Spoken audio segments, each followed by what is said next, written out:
Corruption at URA. And on the other hand, we've got the medical interns.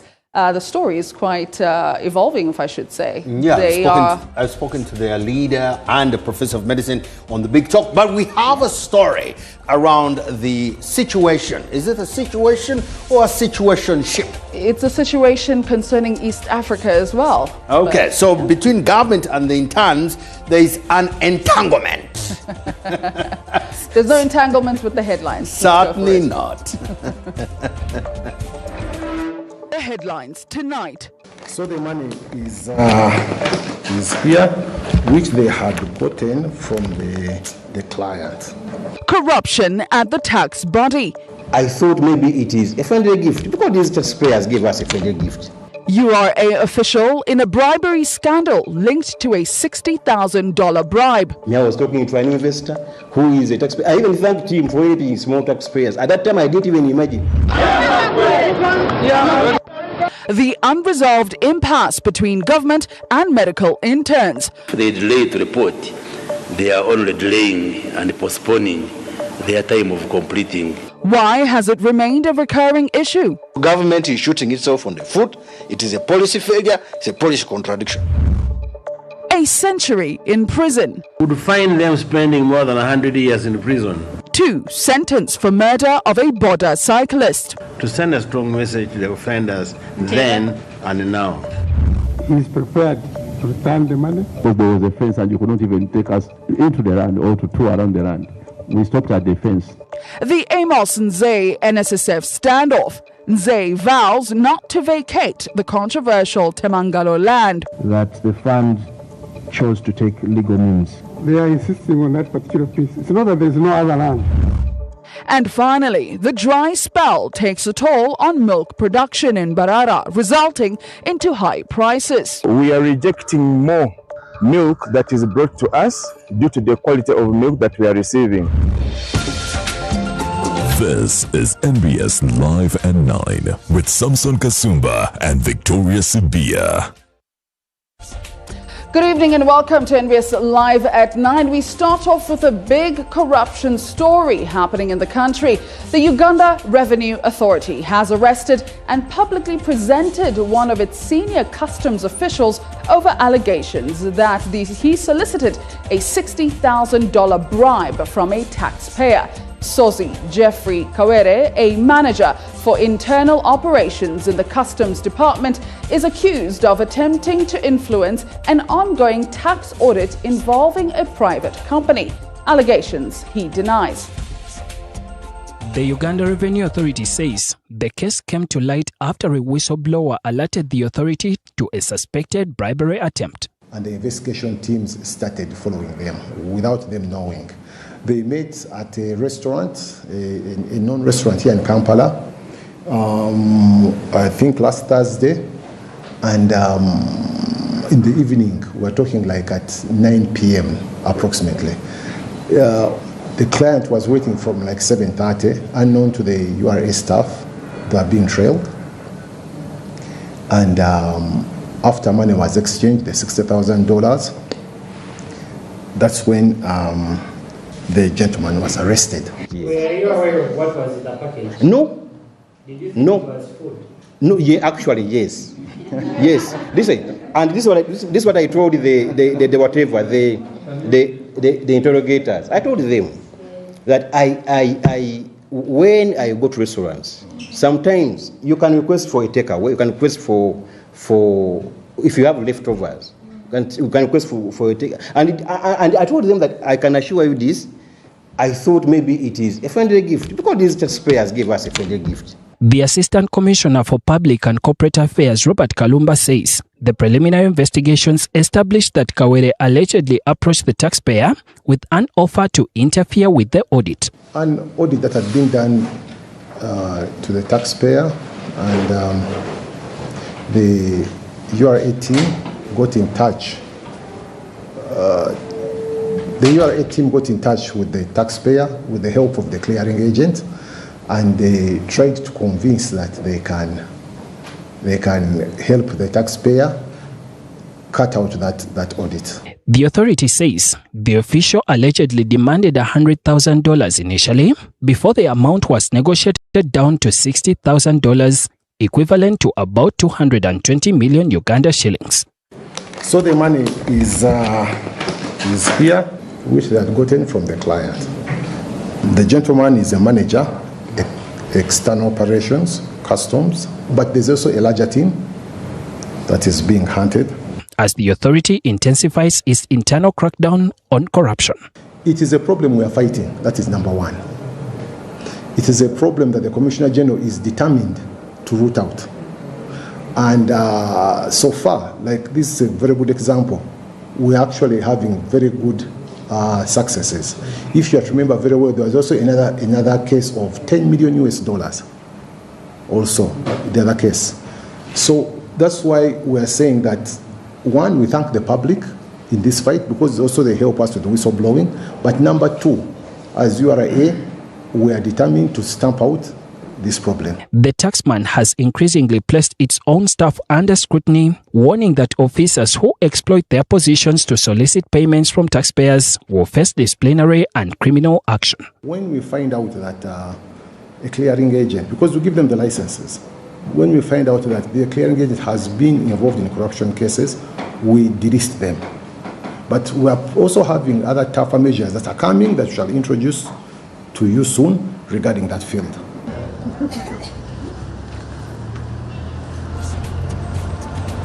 And now let's move on to the medical intern story. The Buganda Road Chief Magistrate Court has granted cash bail of 200,000 shillings each of the 8 pre-medical interns, with sureties bound to a non-cash bail of 3 million each. The 8 were arrested over demonstrations following protests against the Ministry of Health's new policy to scrap monthly internship allowances. Shortly after the bail hearing commenced, Grade 1 Magistrate Rufin Achayo ordered the pre-medical interns who had turned up in solidarity with their colleagues to remove their clinical coats, causing brief tension in the courtroom. That's an order. It's not a request, it's an order. And if you don't remove it, I'll send you out.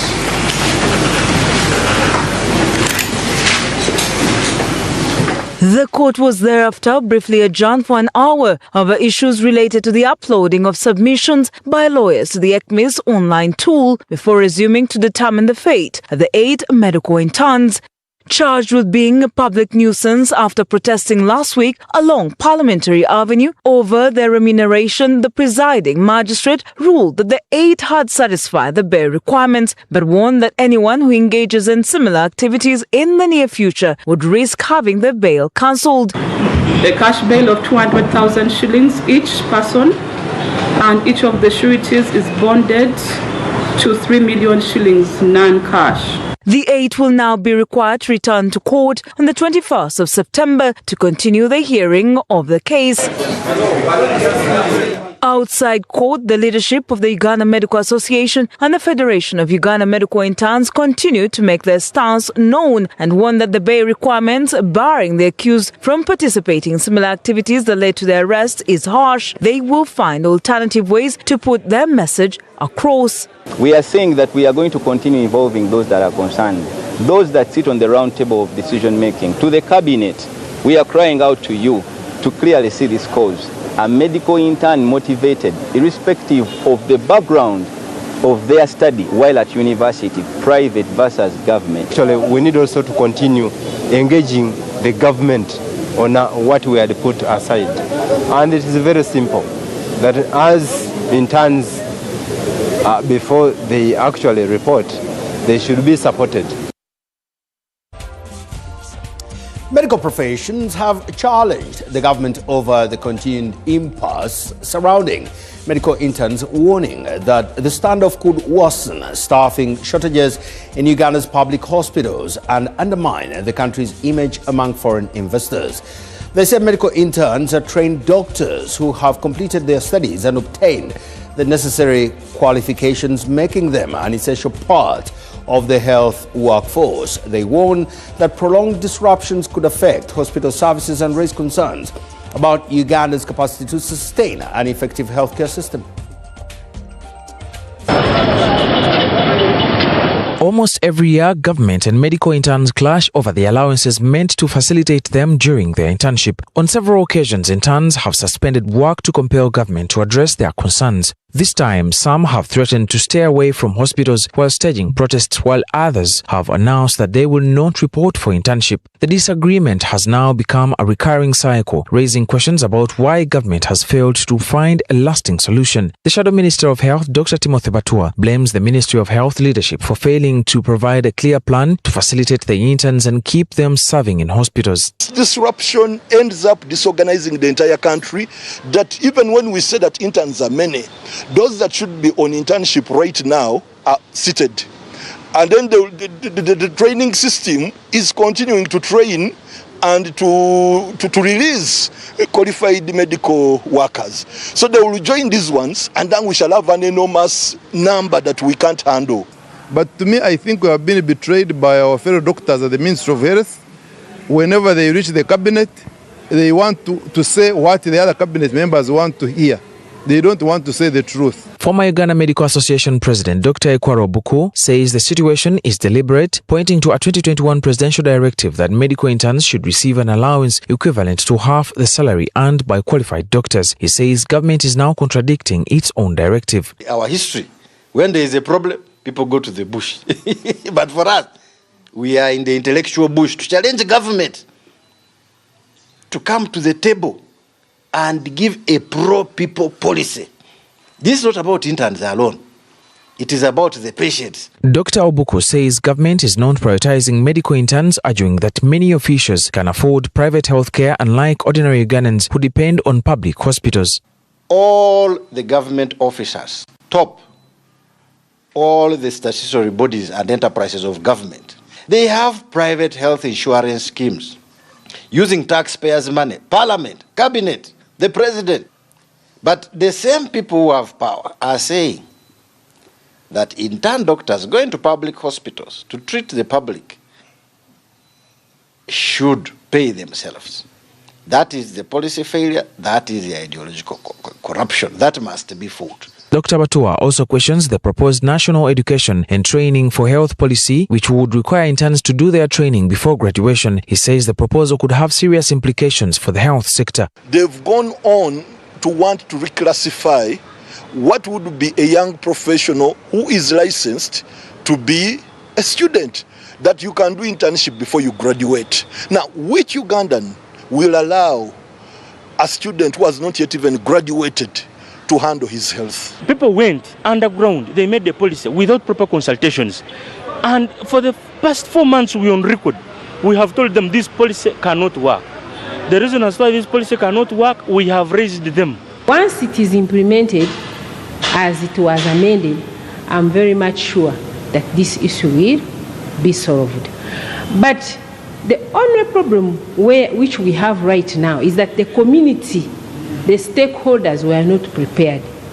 They urge that interns are critical to keeping hospitals running, particularly amid the shortage of doctors. They warn that failure to resolve the impasse could affect Uganda's healthcare system and the country's image among investors. There is already low staffing levels in our facilities. At Entebbe Regional Referral Hospitals, it was at 14%.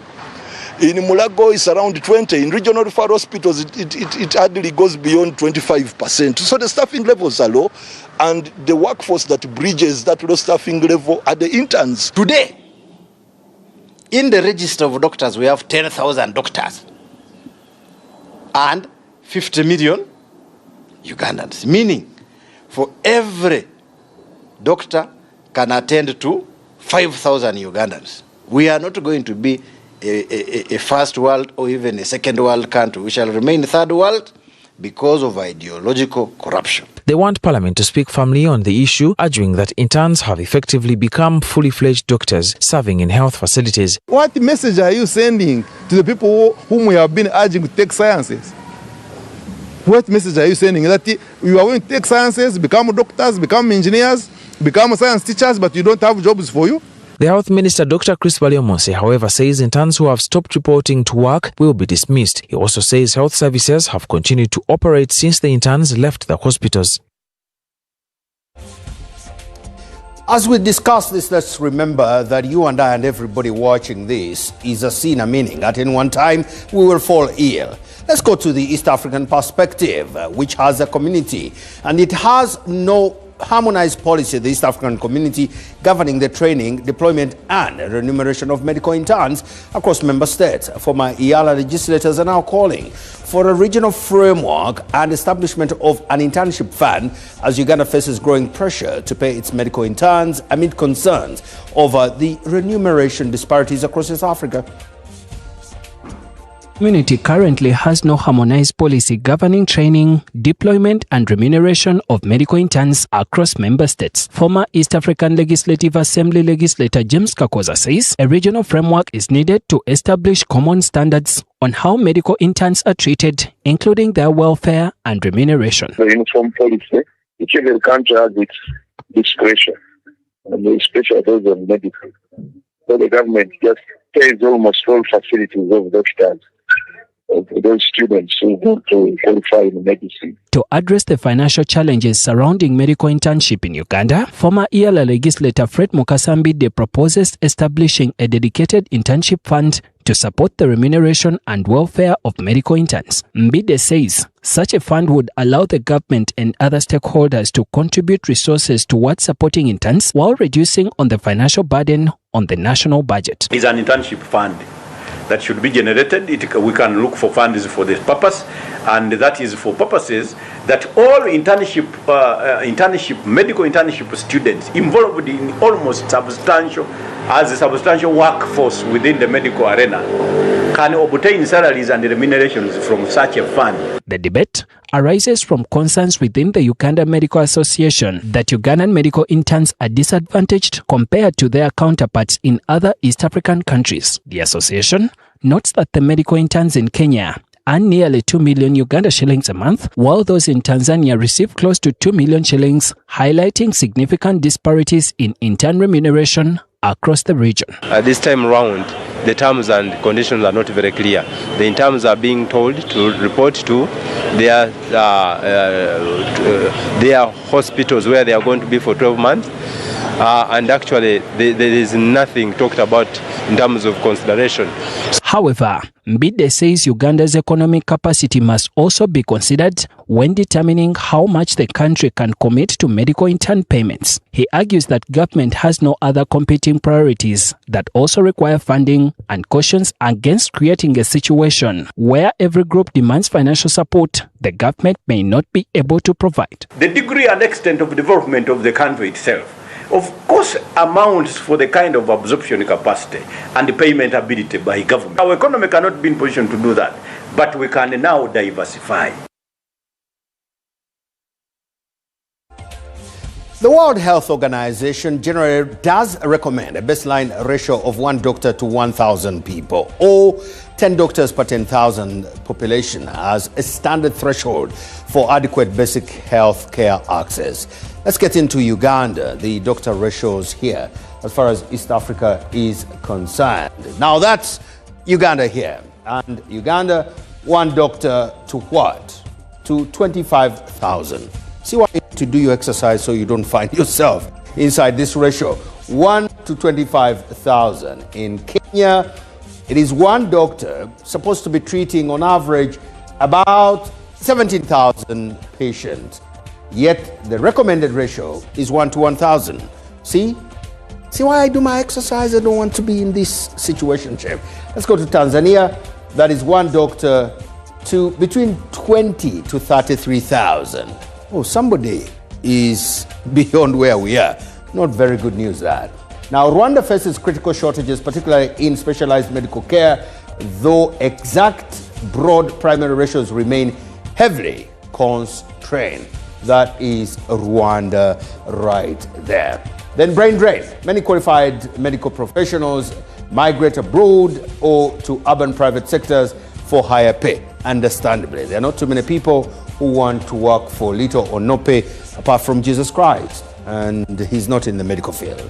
Now, urban clustering. Most available physicians practice in major cities, leaving rural populations with significantly lower access. Until you have an accident when you are in a rural area, then you have a new perspective on this, then budget constraints, public health financing falls short of supporting the required recruitment and deployment for graduates. And yet we do fall ill. And let's get into the conversation. I do have Dr. Andrew Musesi, and Dr. Andrew Musesi has joined us. He is the president of the Federation of Uganda Medical Interns, and he's here today, among many other things, to answer what the expectations are. Doc, as you negotiate with government, one, what are your expectations? And two, is it anywhere near your training to fathom that when you're negotiating with powerful people, language is important?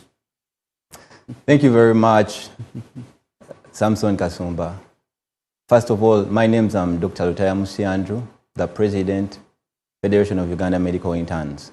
Our concerns are clear, and indeed, as per the bulletin, you realize that what we are asking is the usual. We need to be facilitated. Government, it's your role to facilitate medical interns. Why then transfer this role to parents? It is your role. And over the years, we have had these problems, recurring every time. We are saying that honor the President's directive of 2021. The President sought it wise, and by then, still he was addressed by we, the medical interns, directly at State House. We are saying that even as of today, our dear President, allow us to meet you and we give you the right information. From what we see, there is sort of misinformation on your table by those that avail information unto you. Allow us to meet you again in 2026 about this matter, the policy, facilitation, welfare of medical interns. And we are saying that 2.5 million you suggested in 2021 should actually be increased. People are undermining your directive. People undermine the directive, but we are saying they should honor it, and as of now, we should increase this money to 4 million. Okay. 75% of what a qualified medical officer gets compared to us. And the reasons are the welfare, as of now, standards of living in our country have actually changed quite a lot from what it was as of 2021, among other things within the NETH policy that we want to address directly to you. Back to you. Now, Doc, first of all, you cut across as a softer stance and willing to negotiate, which is a very good thing. Yeah. And you seem to suggest that you want to see the president because you fear that he's being misinformed. Indeed. Who is misinforming the president? Good question. The Fountain of Honor receives intelligence. Is actually the biggest consumer of intelligence in this country. And indeed, he can't be everywhere. But he works through those that are assigned these duties. We are saying that from what we are seeing, the president communicating unto us, one of the communications he gave were addressed as medical students. That was a clear misinformation. We are not blaming the president. The president picks information from the ministers, among other people that are supposed to work on his behalf.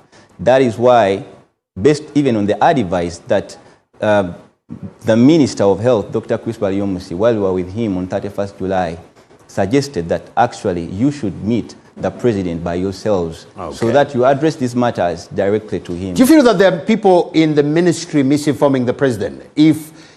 And who are these people? Do they have names? That is something. Or you don't want to be fighting individuals? We are not looking at individuals. Okay. We are looking at ideas. Okay. People down in these in these communities, the border guys, the market vendors, come to our places to receive care, health care. And indeed, these are the things that we want to transfer to the State House before the table of the president. Okay. We want him to understand clearly, and again, probably, amend the directive to a slightly larger figure, because the points that he gave as reasons as to why we should be paid 2.5 have actually become much more demanding than they were. Okay.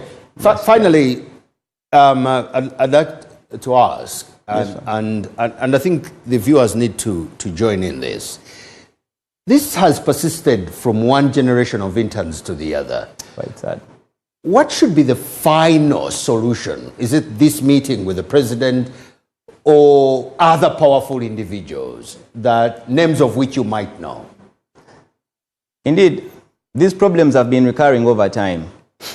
When solving a problem, you should have a short-term solution and then a long-term solution. The short-term solution as of now, because the public out there is crying, our services are needed. Dr. Chris Baliomusi found medical interns in Bara. Right now, they are not there. I think you can tell what is happening. We need a short-term solution, and this can only be made by the Fountain of Honor. He's the final man in this country. But the long-term solution is to make sure that those who are concerned on this matter are consulted. The heads of department in the universities, the associations of the different disciplines, WUMA, PSA, the nurses, the midwives, because these things are governing how the medical internship and studying of medical courses is going to be. Then who best can you ask information before you make a policy that will be implemented in these activities? Dr. Musisa, thank you so much for coming here. And we also like to thank you that as you negotiate, you continue to help save lives. Thank you very much. Dr. Andrew Musisi there. Let's get into finding out some feedback from the question we asked. Feedback brought to you by In business, you need advice, solutions, and sector expertise when it matters. Your new office space looks great. What's next? We get it. Absa Business Banking.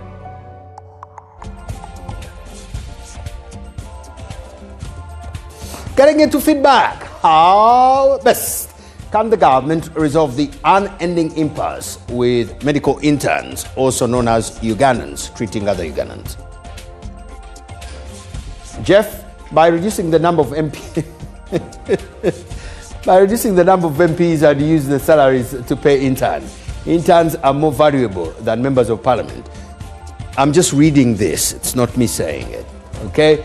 Convene an urgent dialogue, bring together the Ministry of Health, Ministry of Finance, universities, medical councils, parliament, and representatives of interns to agree on a workable solution. They want to see the president. Mr. President, they want to see you. My opinion, the liberalization of higher education was welcome, but the government would have maintained the teaching of medicine leading one to become a doctor, teaching of education leading one to become a teacher, teaching of engineering leading one to become a civil mechanical engineer, only public universities. Teaching of anchors leading one to become, oh no, that's not there.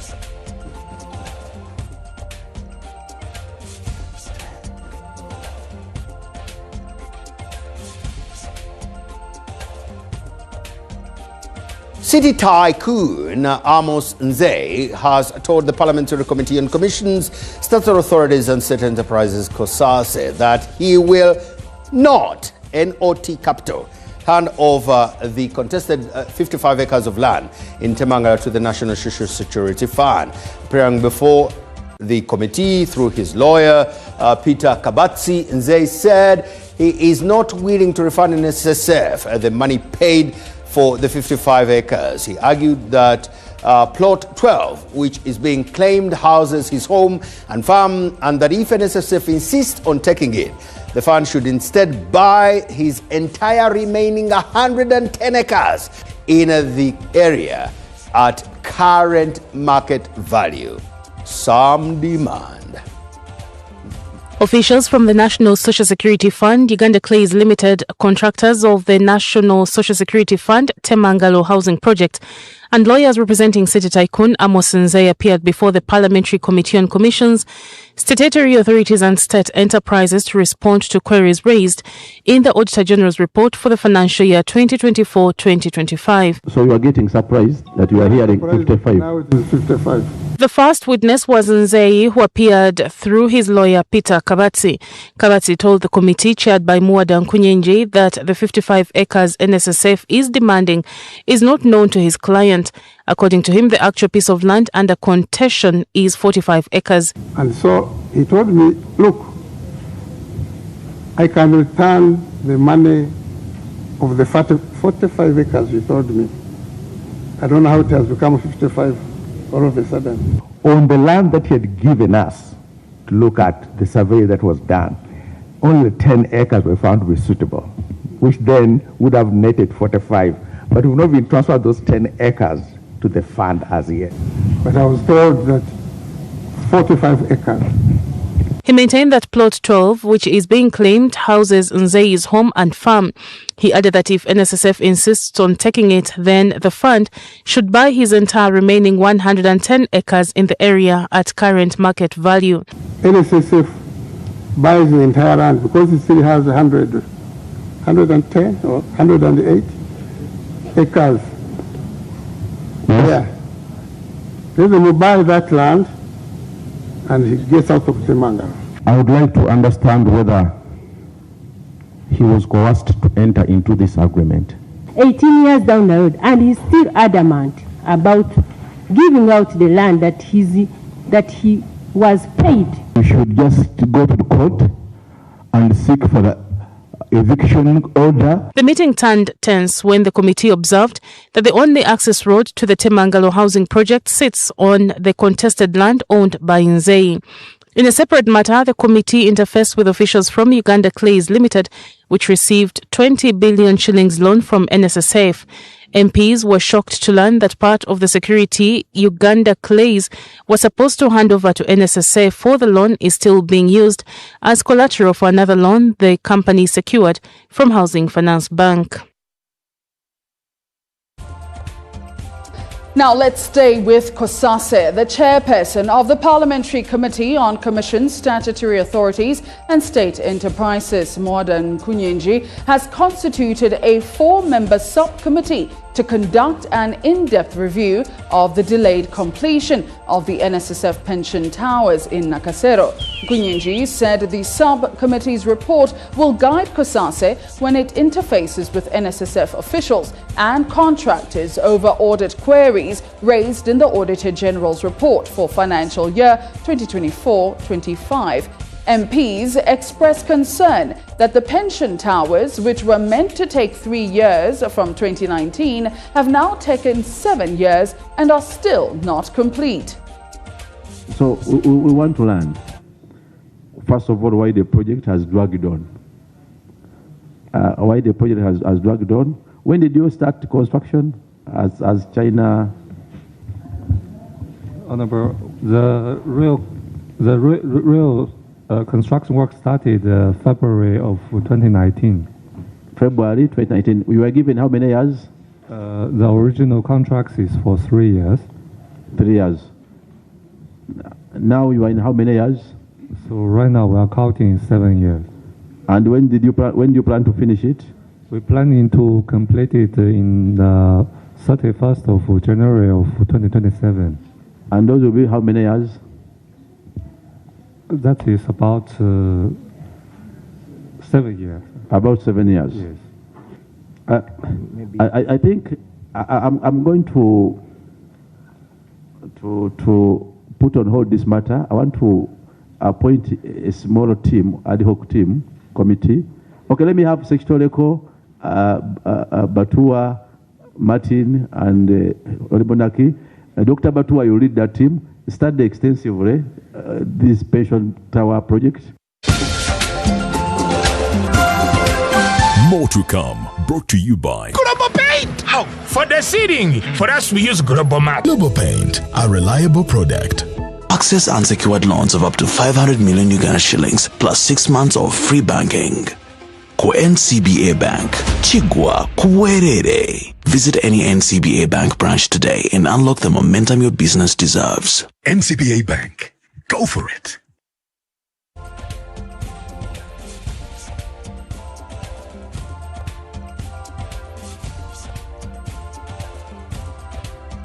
Well, in more to come this evening, the High Court has sentenced 2 men to 80 years in prison for the robbery and murder of a Boda rider. That story will be coming in right after the break. But meanwhile, if you haven't done what we've been telling you for the past couple of weeks, which is to download the MTN TV by Afromobile, I don't know what you're waiting for. As you can see on screen, I have something for your kids. We have something for yourself, something for the cousins, even something for the parents. And that's what it looks like. That's what you're going to be interfacing with. Your viewer experience is totally in your control, as you can see right there. That's the MTN TV by Afro Mobile. You can go ahead and download that right now, actually, because we are going for a break and you can take your time to download it. See you right after.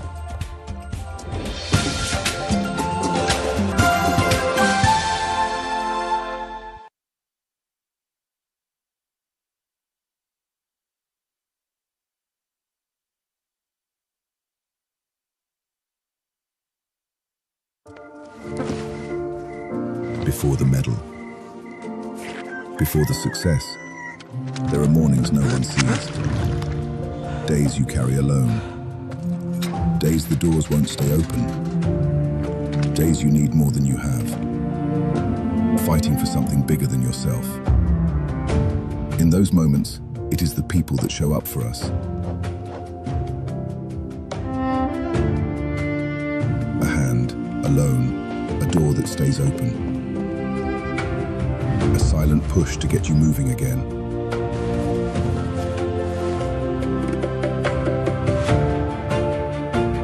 The ones you don't see fighting for you while you're fighting for yourself.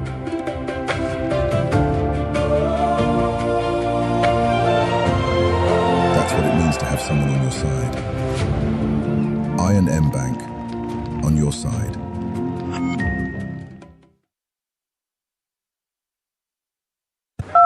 Hello, Mr. Mkasa. Hello, how are you? I'm okay, sir. Are you the broker? The original one. I was told you have very good rentals. That is right. How many bedrooms do you want? I want 3 bedrooms. Okay, did I tell you of the price? Yes, of course. 500,000. No. This side, the salary went a bit high. Why? Because the paint we use is of good quality. So the place gained the value. Which paint? Global paint. How? For the ceiling, for us we use Global Mat. And for the inside walls, we use Global Silk Vinyl. Okay, tell me about the outside walls. Outside we use Global Weather Coat Emulsion so that the walls don't peel. I'm really impressed. The precision you put while painting, I'm willing to pay any amount. That is true, because here for us quality is paramount and the place becomes humidity. Global Paint, a reliable product.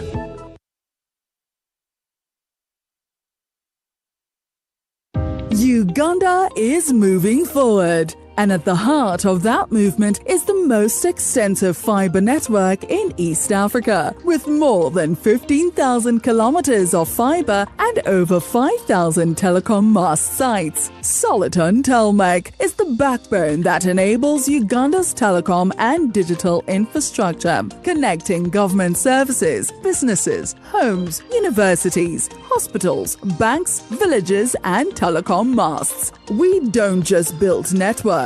We maintain and commercialize critical infrastructure that supports national development. East Africa's leading fiber company, connecting Uganda with the most capacity. Soliton Telmec, building networks for life.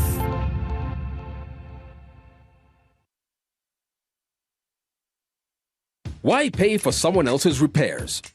Say goodbye to hidden costs and hello to peace of mind of a brand new start. Discover the Suzuki range of unmatched fuel-efficient and reliable options. From the iconic Jimny to the new Across Hybrid. Find the perfect blend of style and world-class efficiency. Upgrade today and enjoy 1 year of free fuel and comprehensive insurance, plus 2 years of free service and a 3-year warranty. Trade in your current car or choose financing to start driving as you pay installments. Don't wait. Visit the Suzuki showroom today or call 0800-211-033 to get started.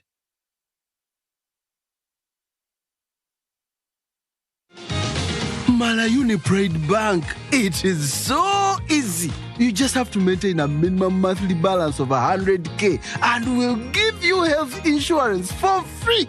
The bigger the balance, the bigger the benefits. Visit a nearby branch or call 0800 333 999 to learn more. Pride Bank. Your growth is our pride. If whiskey could talk, Johnny Walker Black Label would sing. With notes that only come with 12 years in a barrel. Sweet, smooth toffee, rich fruit, and a touch of smoke. Tastes as good as it sounds.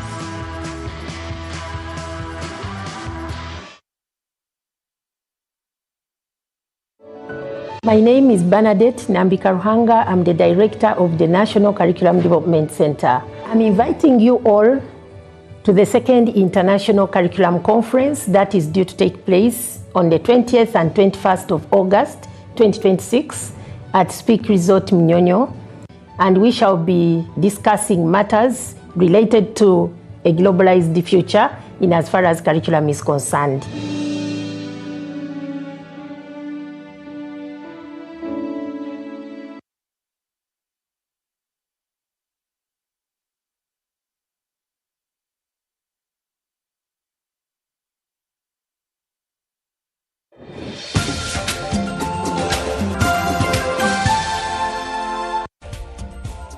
Welcome back. You're watching NBS Live at 9. Let's move to the courts. The High Court has sentenced 2 men to 80 years in prison for the murder and robbery of a boda boda rider in Kampala. Tamale Aloysius, or alias Young Mulo, and his colleague John Bosco Mugisha, alias Kaihura, both aged 30, appeared in a viral video in 2019 strangling a boda boda rider in Makinde, whom they subsequently robbed. They had previously been sentenced to 70 years in prison by another judge, Margaret Mutonyi, over related boda boda theft incidents, meaning they will now spend 150 years in prison each. According to the prosecution, on the fateful day of 19th July 2019 in Kanisa Zone in Makinde, Kampala Central, the convicted Young Mulo and Kaihura used a concrete block to murder a boda boda rider and immediately stole his Bajaj Boxer motorcycle. Shortly afterwards, a video of the gruesome act went viral on social media, prompting police and other security agencies to swing into action. After being found guilty and subsequently convicted earlier this month, Young Mulo and Kaihura were, however, spared the maximum death penalty, with each being sentenced to 40 years for each of the 2 counts of murder and robbery. One of the accused asked trial judge Alex Ajiji for leniency, telling the court that he had dreams of becoming the president of this nation and would not achieve them if sentenced to prolonged detention, sending the court into laughter.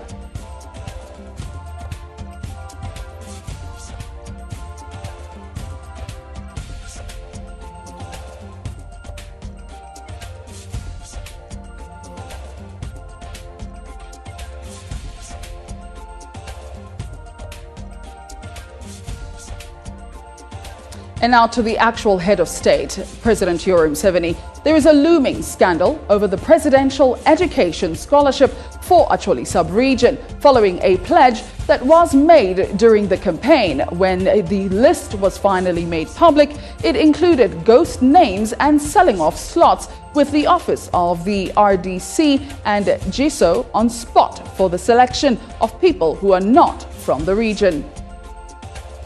Presidential campaigns. President Yoweri Museveni is said to have promised 10 education scholarships for each district in Acholi sub-region. The question is, where do jobs come from? But when the list was made public, there were concerns of corruption, bias and ghost names that were found on the provisional list, according to the office of the LC5.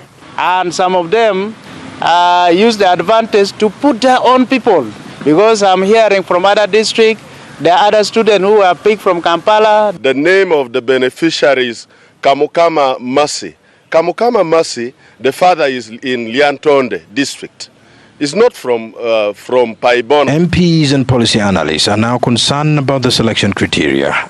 Ideally, I would want to think that the intention was good, but the communication and the guideline was rushed.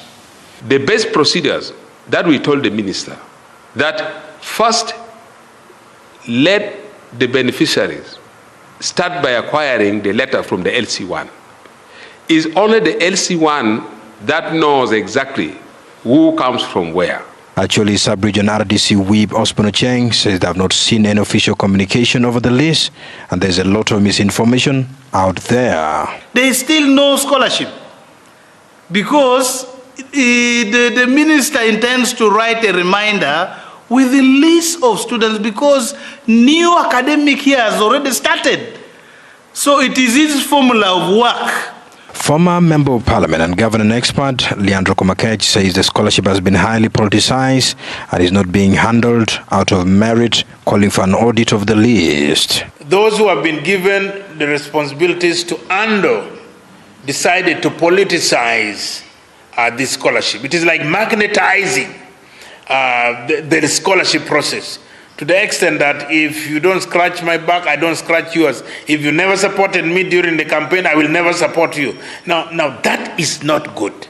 And to date, I have not seen the list, but I have read a letter where the minister sent to his colleague, to the chairperson, actually parliamentary group, informing the chairperson that please help me verify this because I have got them. Now, moving away from that, several communities along the shores of Lake Kwania are facing growing challenges from rising water levels, with flooding cutting off access routes, disrupting livelihoods and threatening homes and farmland. In Dokolo district, residents of Aua village are among those affected, raising concerns over limited access to essential services and the growing risk of displacement as waters continue to spread across the area. Residents in flood-hit villages in Dokolo district have appealed for urgent government intervention after years of flooding from Lake Kwania left the communities isolated, displaced, dozens of families and cut off access to essential services. The residents say life in the area has become increasingly difficult since rising waters from Lake Kwania submerged roads, homes and the community's only borehole, forcing families to rely on boats to access essential services. The rest who are wealthy and well off have already located to other places. But those ones who are not able to produce what they have, who don't have money, they are already sheltering with their relatives. So it's sort of a disaster now. The poti kandu piu moyo do that the one ticket by chokin and watch how many can appear why ye kit another one work to reacho. I can petit ginoro to tungi. I'm at Chalo Doha, Chalo School, a Chalo L facility, Chalo Ginokan, Karachalo Pima, Marapetic Ginokan to Tungi. For instance, in Iowa village, out of the 88 households that previously lived in the area, only 28 remain, with many families displaced after losing homes and farmland to the floods. Some have relocated to trading centers, while others are staying with relatives after failing to find alternative land. Kweresa County LC3 chairperson Peter Awany said school-going children are among the most affected as they must cross water daily using canoes to attend classes in neighboring areas. The journey often causes delays and affects school attendance. We have children who are learning from here. They have to cross the lake, the river, and go to the other side. And every time they go, they must remove their clothes and remain bare, almost naked, if the boat is not there. They go up to some school at a distance. So it is a very challenging situation. Vincent Opito, the Member of Parliament for Dokolo South constituency, said the once vibrant villages with shops and easy access to schools and health facilities has effectively become an island. He called on government disaster authorities to assess the situation and implement long-term measures, including improved road access or resettlement, to restore normal life in the flood-hit community.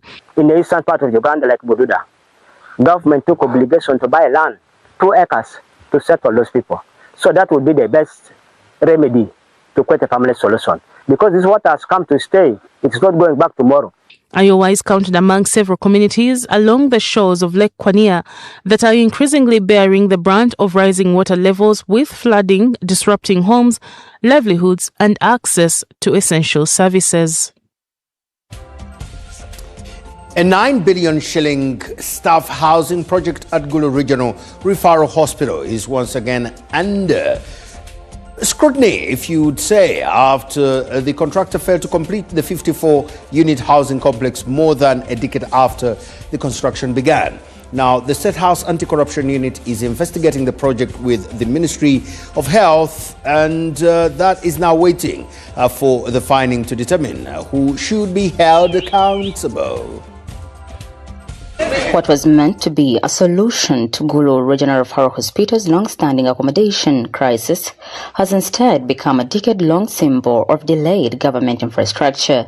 Construction of the 54-unit staff quarters started in 2014, with government records showing the project was designed as a 3-story complex to accommodate health workers, including junior staff and interns.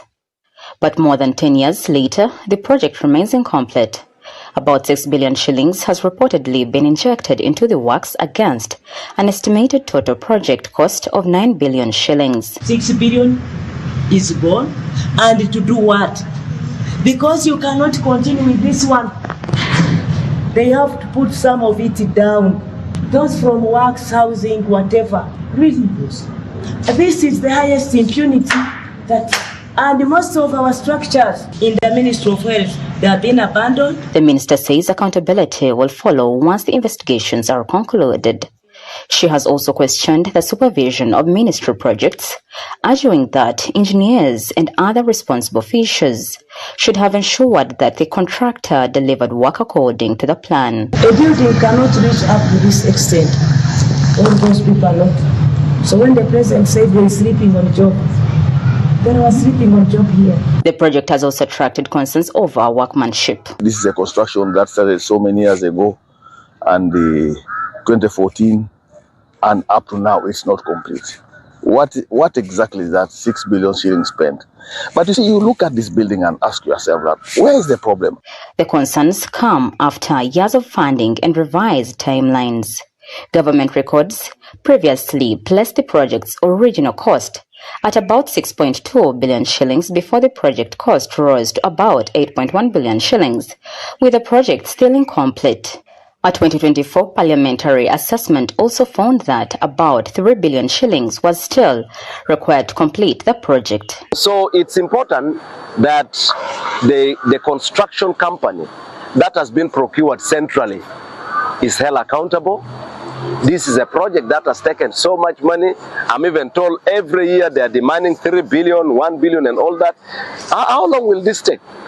So the Minister of Health needs to tell us who is behind this contractor. He wants ministries and central government agencies to work closely with local governments to strengthen monitoring and accountability at project sites. Who is behind the contractor? By the way, at some point we also need to ask, who is behind the news anchor? Well, it is the news. Now, the visit of the Minister of Local Government, Bargahara, to West Nile has had a profound effect on local governments in the region, with at least 27 local leaders from Pakwach, Maracha and Moyo district handed over to the State House Anti-Corruption Unit for investigation of alleged misuse of government funds. And Maracha was the most affected, with around 17 leaders picked. And the district speaker, Diki Alema, says the visit of the minister was long overdue. What started with the Minister of Local Government, Balam Barugahara, sharing fried fish locally known as Sonangnang in Pakwach soon turned into a full-blown operation, leading to 27 local leaders in Pakwach, Maracha and Moyo handed over to the State House Anti-Corruption Unit for investigations as the minister conducted his anti-corruption crusade in the region. Now we have 12 million. Wow, 12 million? Out of 900. Out of 900? No. The Pakwach Town Clerk Simon Adrico and District Engineer Bonnie Omeri were arrested on site during an inspection of a 1.1 kilometer road project.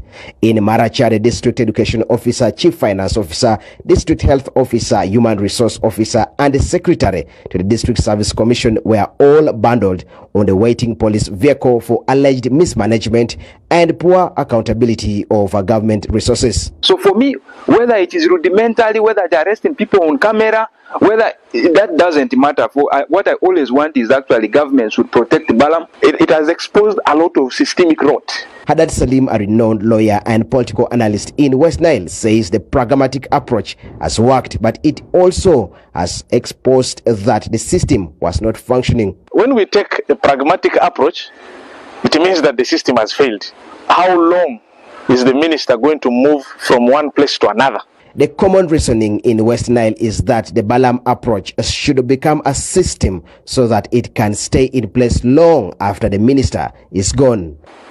Right from the central government up to the local government. So that, God forbid, if the honorable minister is not there, the system will still be there to check if Minister Balam and other ministers, colleague ministers, continue to drive this country in that direction.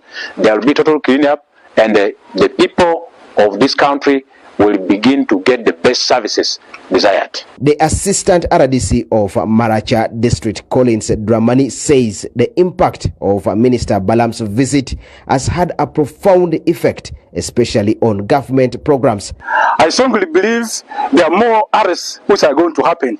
So as RDC office and as communities also within there, I request people to give platform for the State Anti-Corruption Unit and the police to carry the investigations.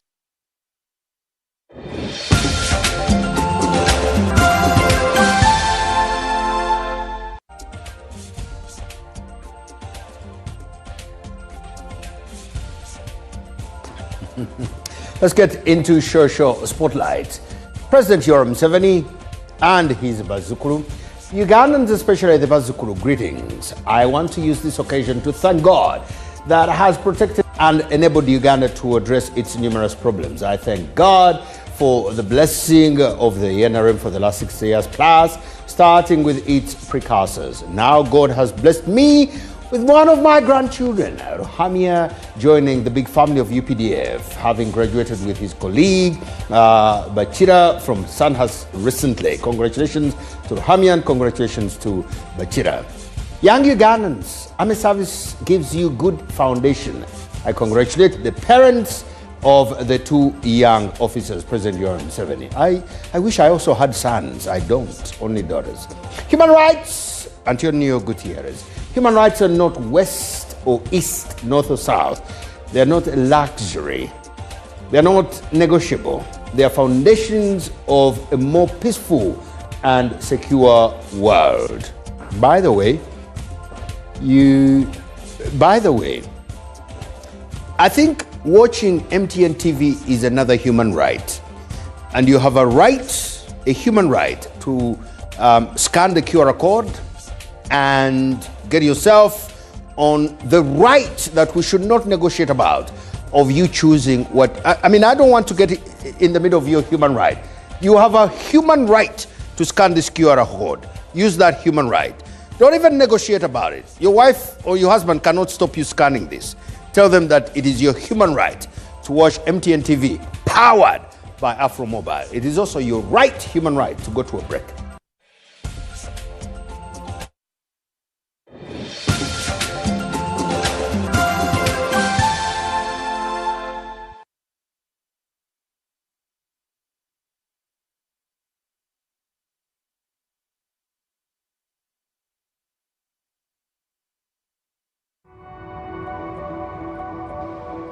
You need a bigger space to grow your business. You need more equipment to meet demand.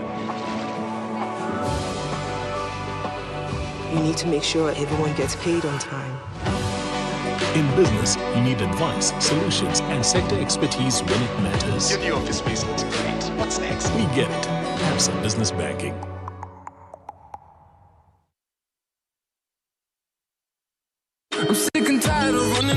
Afro Urban presents Kigali Meets Kampala, featuring Rwanda's Mike Kaihura and Uganda's Cohen JC. live on Saturday 29th August at Motif Bugolobi. Get ready for an unforgettable night of music, culture and non-stop vibes. Tickets are available now at quicket.co.ug. Powered by Club Pilsner. Refreshingly different. Excess and consumption of alcohol is harmful to your health. Not for sale to persons under 18. Please drink responsibly.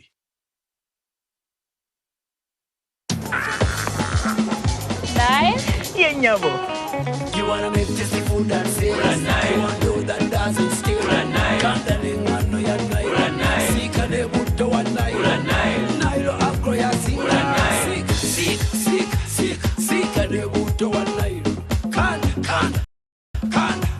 Cantaling one no ya night. Cook better, sell better with modern healthy cholesterol-free cooking oil and modern non-sticky wheat flour. Modern Yenyabo.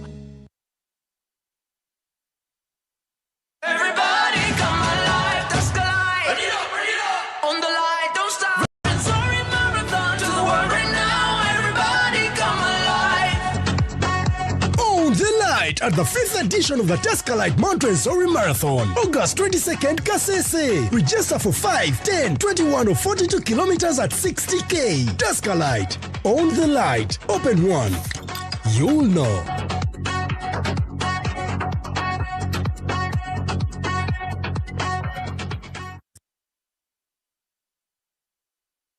In today's world, opportunity is digital. Is your education keeping pace? At Cavendish University, Uganda, we don't just use technology, we're built around it. Our state-of-the-art digital portal and our world-class public health laboratories are your launchpad. Because here, we focus on one outcome, your success. We equip you with in-demand digital skills, critical thinking, and real-world experience. We don't just award degrees, we prepare you for gainful employment and entrepreneurship globally. Enroll with Cavendish University Uganda this semester. Registration is ongoing. Cavendish University Uganda. Your success begins here.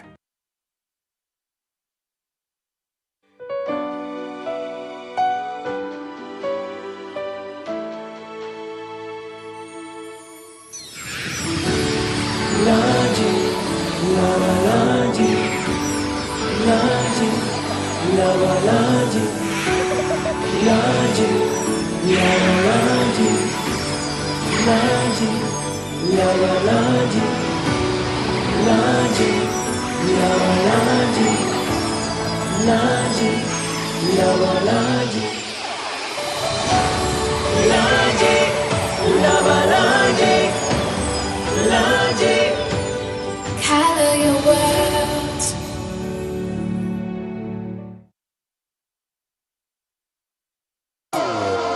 New Tusker Premium Cider.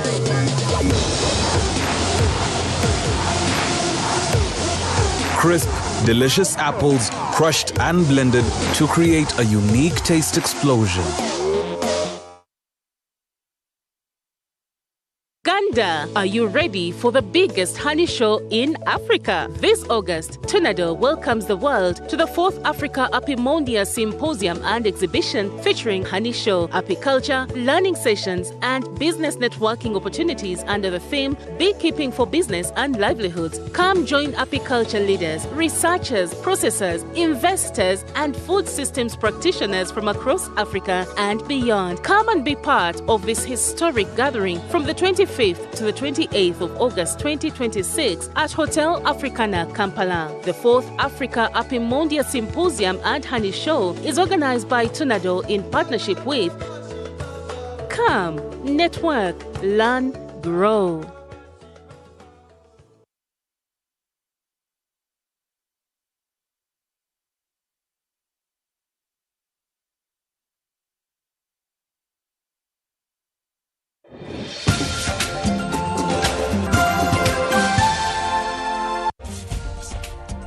Welcome back. Let's get to our stories tonight. Butaleja district leaders are calling on the Ministry of Works and Transport to intervene and restore a critical bridge linking Butaleja, Tororo and Budaka districts, which collapsed nearly 4 years ago. The road is a vital lifeline for communities across 3 districts facilitating the movement of people and ferrying tons of rice from farms to markets. Since the bridge collapsed, the once busy route has been reduced to a dead end, forcing residents to rely on a fragile makeshift crossing that has already claimed several lives. This road was once a busy community route linking Toro, Butaleja and Chibogo districts. Trucks laden with rice from the region's fertile fields would regularly use it to transport produce to markets. But today, the once vibrant road has fallen silent. The change follows the collapse of a key bridge along the road, leaving a deep gap that has effectively cut off transport and trade between the three districts for the past 4 years. In a desperate attempt to reconnect their communities, residents improvised a narrow makeshift crossing using timber. But the fragile structure has repeatedly been swept away by floods whenever it rains, leaving residents stranded. The vehicles no longer pass, even people, because a person to pass that is very risky. So we are putting contingencies. The temporary crossing only allows pedestrians and cyclists to pass completely, shutting out vehicles that once transported people and farm produce to markets. Residents and local leaders say several lives have been lost while attempting to cross the dangerous section. As far as Butaleja and the officials in the Butaleja, not only my office, we have received reports about people losing their lives because the smaller wood they put on that bridge, sometimes they try to cross by themselves. I think it will be easy for them, and at the end of the day, they end up falling in it. The road is particularly important to communities around the Doho 1 and Doho 2 irrigation schemes, some of the major rice-producing areas in eastern Uganda. Leaders say the collapse of the bridge has made life increasingly difficult for farmers and other residents who depend on the road for transport and trade. That road is not treating people well. That is why we call upon government to come and give us a hand, especially Ministry of Works, to come and inspect that road. But what efforts have district leaders made to restore transport to this vital rice-growing community where residents have not only counted losses of farm produce but also lost loved ones while attempting to navigate the dangerous crossing? It's one of the issues that we addressed when the president came in the Butaleja. At least we were like, if the president would maybe instruct the Ministry of Works to work on that bridge, would be among the great achievements in Butaleja. District leaders estimate that close to 10 lives have been already lost at the crossing. Farmers have also lost tons of produce when cyclists attempting to navigate the fragile structure lose balance, watching helplessly as their loads plunge into the stream below. Now on to matters faith and religion. International evangelist Bishop Dr. Ladonna C. Osborne has arrived in Uganda ahead of the consecration of Pastor Patience Rabogo as bishop. Osborne has called on women to embrace leadership and stay committed to their spiritual calling, saying they have a key role in spreading the gospel and shaping society. She will lead Patience Rabogo's consecration on Sunday, August 23rd, as Covenant Nations Church marks 20 years of ministry.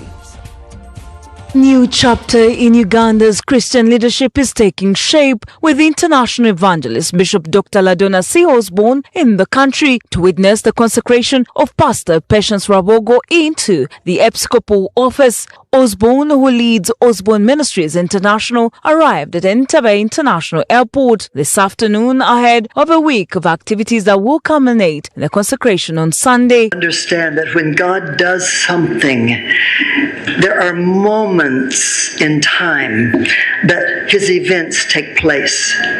But they're pivotal because things that have happened before have led up to them, and it's the beginning of things that happen afterward. Osborne is also using her visit to encourage women to take up leadership positions, saying the church and society need women who are spiritually grounded and willing to serve. Women have been limited. Their voices have been silenced. and they've been placed in a role that was not to the greatest that God had for them. Pastor Patience Rabogo, who will be consecrated on Sunday, says the new responsibility comes with a greater commitment to spreading the gospel. She says her vision is not limited to Uganda. Every time that God has brought the family, the Osborne family, they carry a very unusual anointing for nations and anointing to really shift nations to the next level. They've been to Uganda at critical times in our journey as a nation. Rabogo is also calling upon the emerging generation of women leaders to remain focused, faithful and committed to their calling. My passion really is for young people, both young men and young women, and so we want to really raise up a new generation of leaders. This consecration is not merely the bestowing of a title. It is the church's recognition of God's call upon Pastor Patience. Bishop Joshua Rwele, our senior pastor at Grace Assembly Church, has also backed the consecration, saying increased women in leadership reflects the broader history of Christian ministry. He praised Rabogo's evangelism journey and called her consecration a significant moment for the church. When it comes to serving God, God has in history, both in the scriptures and history, has raised women. Deborah is an example, and many others in the Bible. We believe that. That's why we embrace leadership in the church. And your father and mother pioneered that greatly, and we were very, very grateful because your mother would come here and showed women that they can serve God. Consecration will take place on Sunday, August 23rd, during celebrations to mark 20 years of Covenant Nations Church. But before the consecration, Bishop Osborne will on Thursday minister the Carrying the Torch conference at City of David in Luzira. We wish them very well and the blessings of God.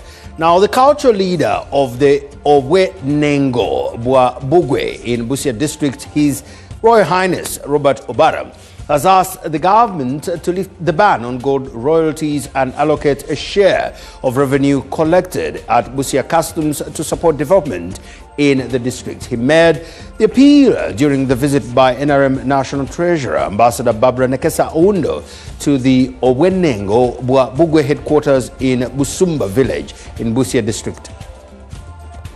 The Busia one-stop border post remains one of Uganda's key gateways for cross-border trade, facilitating the movement of people and goods between Uganda and Kenya while contributing significantly to government revenue. The cultural leader of Owenengo Bugwe, His Highness Robert Obara, says gold mining and cross-border trade remain important sources of income for Busia, but many residents have continued to struggle to benefit directly from the economic activities taking place in the area. We're lifting up the ban on royalties. Owenengo buno bulimu bantu bangi bambona abali so committed. It would be of benefit to us through his kingdom to support the development of the kingdom if the government gives at least a small portion of the proceeds. He called on the government to reconsider the restrictions on gold royalty and allow local communities to benefit from the sector. The cultural leader also appealed for a share of the revenue collected at Busia Customs, arguing that the border post generates significant revenue for the country, while the surrounding communities still face development challenges. Government a certain percentage. When you Busia paralyzed business, paralyzed. Yes, Busaba for expansion. Nayenga. No one about Kusulida Hanu Hatono. Responding to the concerns, Ambassador Barbara Nekesa Oundo pledged continued government support to cultural institutions and their development initiatives. During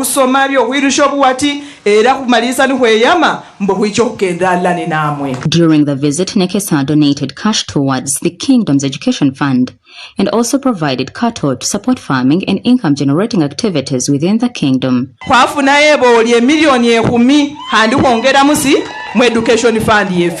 Owenengo Bugwe was established following the Traditional and Cultural Leaders Act of 2013, which brought together Bugwe clan leaders to document and preserve their history and cultural heritage.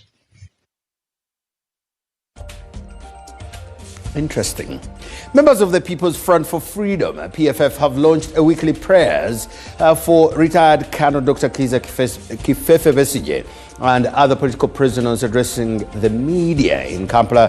PFF leaders called on Ugandans to show solidarity every Wednesday by wearing the national flag colors. The prayers come in the midst of growing concern over the detention of opposition figures. Kizza Besigye and a number of opposition supporters remain in detention, sparking accusations that the government is using prisons to silence critics, claims that the government has rubbished. With Dr. Besigye and Obedi Lutale due in court on Tuesday, PFF members say their next move is prayer. The group announced it will hold prayers seeking God's intervention for Besigye, Lutale and other political prisoners still behind bars. The prayer we want to rally Ugandans to say will be protect Dr. Kizza Besigye and protect all political prisoners. The PFF members say the prayers are open to everyone regardless of their religion and people can pray according to their respective faiths. That on Fridays, the Muslims will participate in praying for the political prisoners. On Saturday, the Adventists should also participate in praying for political prisoners. And Sundays, the Christians. Similarly, they have urged Ugandans to use Wednesdays to show solidarity with Dr. Besigye, Lutale Chivumbi and other political prisoners held in different prisons. We are announcing a Solidarity Day where we call all Ugandans to stand in solidarity with all political prisoners every Wednesday of the week. You don't need to do much. They want everyone to wear Ugandan flag colors on Wednesdays. By the way, Seventh-day Adventists are also Christians. Now, Ugandans return to the polls for the Women Council Committee elections at sub-county level tomorrow. The Electoral College will be constituted by 5 women committee members from the parish level within the respective sub-counties each. And, well, let's just talk about just the Electoral Commission warning that candidates and voters should never engage in violence as the final phase of the local council elections gets underway, with voting to be conducted, again, by lining up. Just like the previous local council elections, Tuesday's exercise will commence early in the morning with voting conducted by lining up. 5 women committee members from each parish will constitute the electoral college at sub-county level and will elect their representatives. The electoral college for electing women committees at the sub-county level are the total sum of women committees at the parish level or the parishes within a sub-county. So if a sub-county has 10 parishes, it will mean that the 5 committee members of women committees in each of those parishes are the ones that are going to meet tomorrow in a location within the sub-county at the sub-county headquarters to elect a sub-county committee for women. This will be the final stage of the local council elections to be conducted through lining up. The next election will be held at the district level, where voting will be conducted by secret ballot. The Electoral Commission is however warning candidates, supporters and voters against violence following reports of incidents during the earlier local council elections. Whether it be by lining up or by secret ballot, the call of the Commission and message of the Commission has always and remains very standard, that a free, fair, credible, transparent election is the responsibility of all the stakeholders that are involved, whether you are doing it by secret ballot or whether you are doing it by lining up. Despite multiple election petitions arising from the local council elections, the Electoral Commission maintains that the exercise was largely free and fair. Now moving on to our neighboring country, Kenya. A political rally in Homa Bay County in Kenya has turned deadly, with 2 people, including a Ugandan national, killed and at least 46 others injured in a wave of violence that also saw vehicles torched and property destroyed. 4 of the injured sustained gunshot wounds, while 7 remain in critical condition. Brian Amwai reports that K24 TV cameraman and a driver covering the rally were also attacked and injured, joining scores of other victims receiving treatment.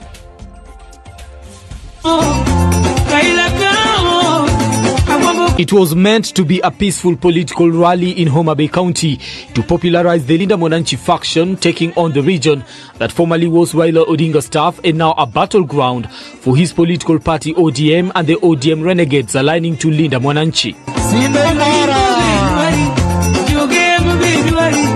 From the onset, tension was high, threats had been made, and a chaotic aftermath was almost inevitable.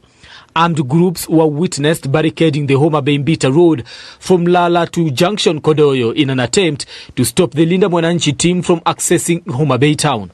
Hours later, the aftermath of the rally is hard to miss. Deaths recorded, those who survived marked for life. The toll at the moment, 1 person dead and at least 46 others injured. The deceased, identified as a Ugandan woman, was reportedly run over by a vehicle during the chaos. She died while receiving treatment at the Homa Bay County Teaching and Referral Hospital. MediaMax journalists were attacked and injured while covering the rally. Francis Mwangi reflecting on the scenario that almost took his life. Akaniambia hapa itabidi tutoroke maana tutakufia kwa hiyo gari watachoma. So nikienda kufungua mlango wa pande yangu ndio mawe ilikarushwa ikaingia kwa kioo ikanigonga jicho. Nilikuwa na miwani ikanikatakata. Nikaruka pande ile ingine ya dere, nilikuwa nimeshika live view na camera. 6 vehicles were torched, among them K24's Isuzu D-Max that was being used by the journalist, with the wreckage later towed to Homa Bay Police Station as investigations got underway. Kwanza walitoa betri, wakatoa milango na wakachoma gari. Sasa hivi mimi naongea niko nafungua gari lakini gari sina. It is an attack that has drawn condemnation from leaders who feel the direction the country is entering could be detrimental to peace and security. The national government assisted the goons in Homa Bay not just by giving them intelligence, but by inputting electronic tracking on how we were moving. My sense and suspicion is that there are far too many small arms in the wrong hands in the country. The Homa Bay chaos is the latest in a series of violent incidents witnessed during the ongoing political rallies, raising fresh questions over the safety of political actors, journalists and members of the public during the 2027 political build-up. Iliniuma, those are not only goons. Police were involved. We were shot. Unatoka kwa goons unarushiwa tear gas. Ukitoka goons wanakukatakata. Police investigations into the violence are ongoing, with the torched vehicles and other damaged property now part of the evidence being examined. Brian Amwai for Live at 9.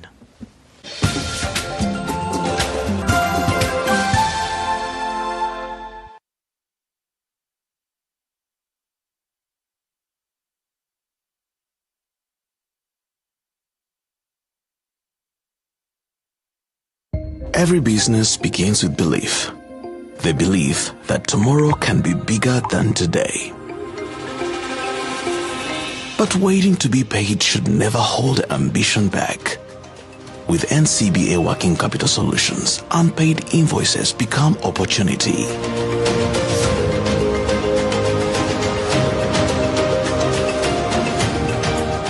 Because some ambitions build more than businesses, they build futures.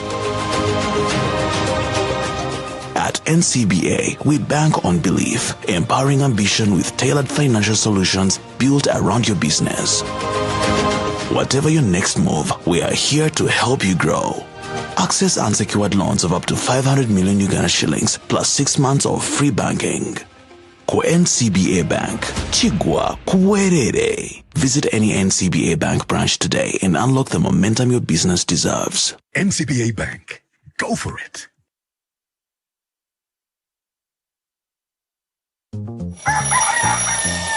MTN Voice Bundle Ay. Load. Hey. Hello, Mama. Hey, it is me, your son, Opio. Hey, now, Mama, listen to me. MTN has the offer. Yes, it has the offer. You load from 7 a.m. to 8 a.m. Now, they have free MTN to MTN minutes. And those minutes are there all day. So you load, you'll thank me later. Load an MTN voice bundle between 7 a.m. and 8 a.m. and get 3 free MTN to MTN minutes valid all day. Dial *100 *21# and get your free minutes bully daily. Free your fire with free minutes from MTN. Together, our connection is unstoppable. MTN.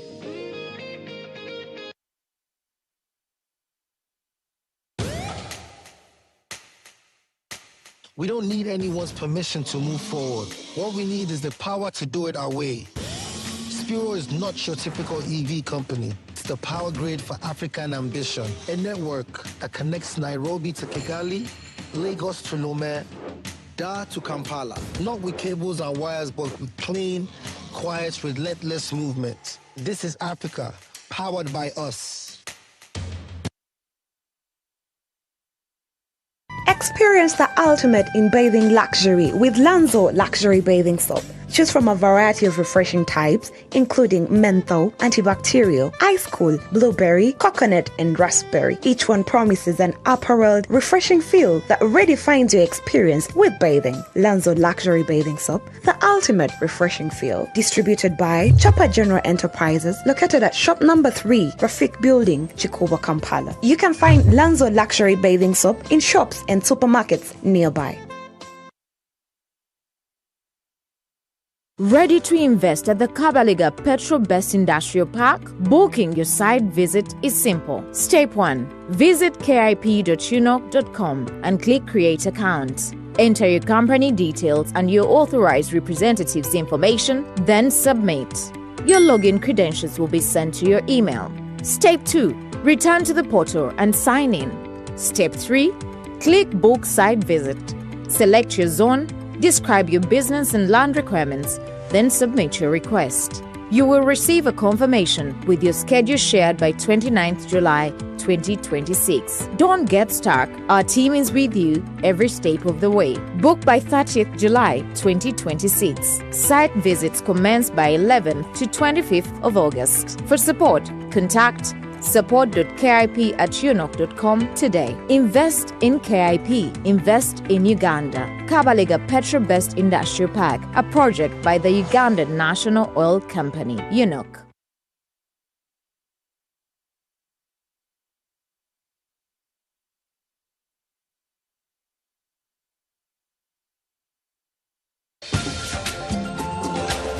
Business Pulse, brought to you by